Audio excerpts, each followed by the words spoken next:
Senate Majority Leader Mitch McConnell RKY left speaks at the White House on Wednesday following the passage of tax legislation. Jabin Butts for The Washington Post. A couple with 2 children from Indiana, where Democratic Sen.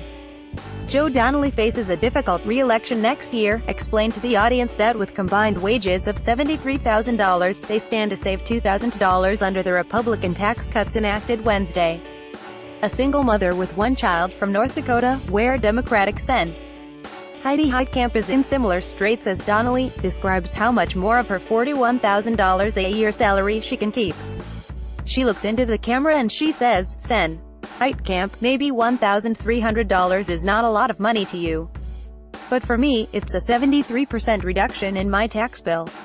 Senate Majority Leader Mitch McConnell RKY was reading from a memo he had just pulled from his coat pocket listing ideas for TV ads that he expects Republicans to run in their campaigns next year. Democrats have been claiming Republicans triggered a political tsunami by pushing an unpopular tax bill to President Trump's desk for his signature. McConnell defiantly disagrees. He has been thinking a lot about the 2018 midterms, and he wants everyone to know that he is confident that the tax vote will help. "In no way do we believe this will be a political liability," he said in an interview with The Washington Post. "Trust me, we are prepared to deal with this in a political context." As Congress ends a year marked mostly by gridlock and dysfunction, a sharp divide has emerged between the two parties. Republicans believe they can save their House and Senate majorities by selling Trump's first year in office as consequential and full of accomplishments. They tilted the Supreme Court back to the right, and they finished 2017 by enacting sweeping cuts for most taxpayers.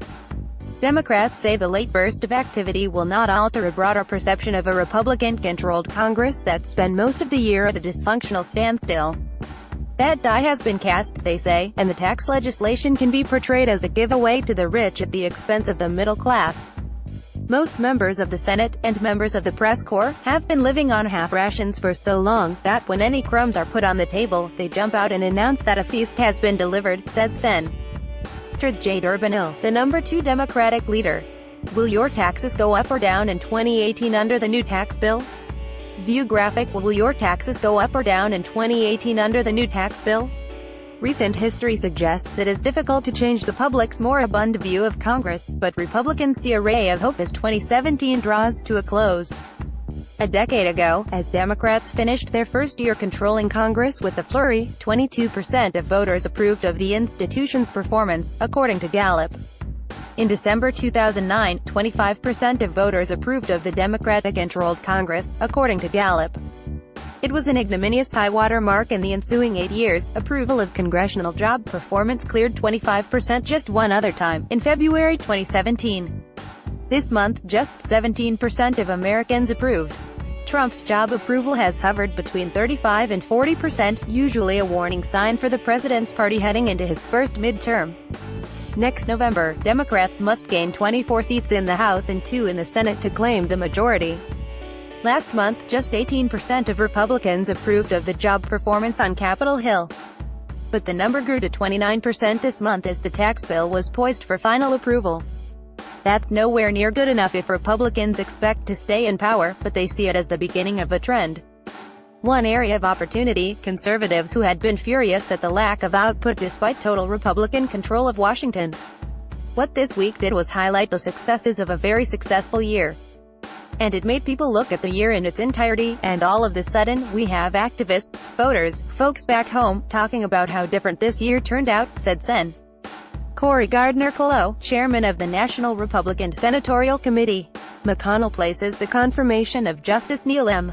Gorsuch at the top of the accomplishment list, reasserting a conservative majority on the Supreme Court. He then cites the tax plan and the dozen appeals judges the Senate has confirmed. Tucked inside the tax package is language to allow energy drilling in an Alaskan refuge to terminate the Affordable Care Act's tax penalty on those who refuse to buy health insurance. Look at the totality of the year and the significance of things that are done, he said. Democrats will talk about a tax bill that funnels most of its benefits through permanent corporate tax cuts, offering just a few years of breaks for middle-class taxpayers. They believe that centrist Americans in suburban strongholds will determine the victors next fall, and that the Republican end-of-year push will do little to change these voters' minds about the GOP-controlled Congress. I think it's baked in, said Sen.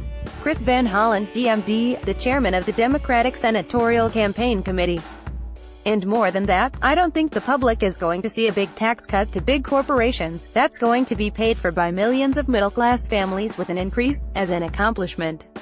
A day after final passage of the tax bill, Republicans could not muster up the votes for agreements on the budget, disaster relief, how to handle the more than 1 million undocumented immigrants who came here as children, or legislation to stabilize insurance markets. Most iconic image of 2017 on Capitol Hill remains the thumbs down that Sen. John McCain Rares flashed a few feet away from McConnell in a late-night vote that ended the GOP bid to fully repeal the Affordable Care Act. "We have two things that happened this year, aside from the tax bill: the defense authorization and Gorsuch," Durbin said, mocking Republican claims of productivity. "Come on, this is the United States Senate." McConnell has focused most of the Senate's floor time on confirmation votes, both for cabinet picks and judges. His top goal has been to help Trump transform a judiciary that Barack Obama tilted decidedly to the left in his 8 years as president. McConnell is proud of the lasting policy impact of the agenda, and believes it will be enough to persuade voters to keep Republicans in power. If you want to change the country, if you want to use your majority to do important things that last, think of 3 things bigger than the Supreme Court, circuit courts and taxes. McConnell said, "How long tax cuts last obviously depends on the American people and who they elect." Read more from Paul Kane's archive, follow him on Twitter or subscribe to his updates on Facebook.